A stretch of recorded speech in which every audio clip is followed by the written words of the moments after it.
After several days of gruesome discoveries, Saanich Police have now arrested two men who are suspected of poaching deer in an urban area. Over the past week and a half, the carcasses of two large bucks have been found in busy Saanich neighborhoods, one of them decapitated. And not far away, a severed leg from a deer was found in Mount Doug Park. Now there's more. A News reporter Louise Hartland's been following the story, and we warn you tonight that once again the images in her report are graphic. Another day, another disturbing find. The deer's head appears to be severed there mechanically. Could be a Saanich Pound officers recovered this severed deer head from a driveway near Elk Lake this morning. More than a week after the headless carcass of this large buck was found in Gordon Head. We're assuming they're not related. Yeah, it's a different head for a different body, absolutely. This guy does appear to be quite young, and the other one seemed to be quite mature. The head has very obviously been removed from the body. This wasn't an accidental type situation where the deer may have been struck by a car or anything like that.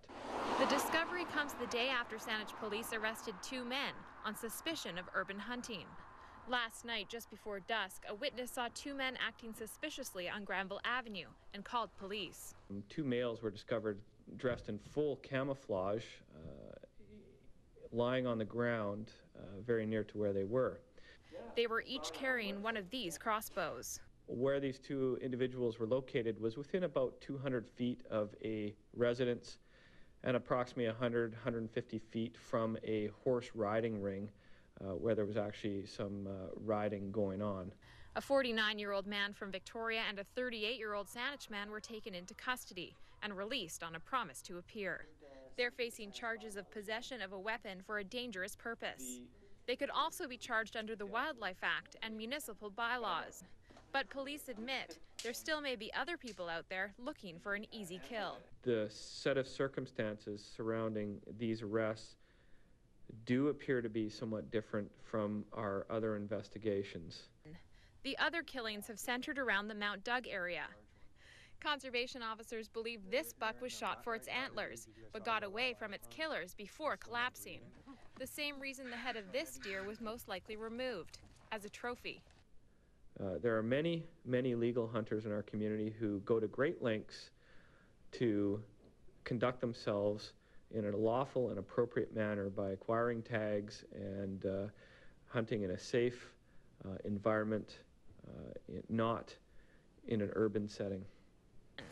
Officers say that's the most disturbing part of these deadly shootings and discoveries. They all take place in our own backyards, putting people at risk. In Saanich, Louise Hartland, A News. And there has been a late development in this story. It gets even more disturbing with two more gruesome discoveries, once again in Mount Doug Park. Louise Hartland is there right now. She joins us by phone with an update. Louise. Yes, Hudson, police have just found two decomposing carcasses just off the road near the top of Mount Doug. Both heads on these animals are missing, and Saanich police say it appears to be a dump site. The larger of the two carcasses looks like it has been killed more recently. Police are on scene photographing the evidence, and the carcasses are too decomposed to know exactly how they were killed and if they were also shot with a crossbow. All right, Louise, thank you. We'll check back with you and look for an update at 11.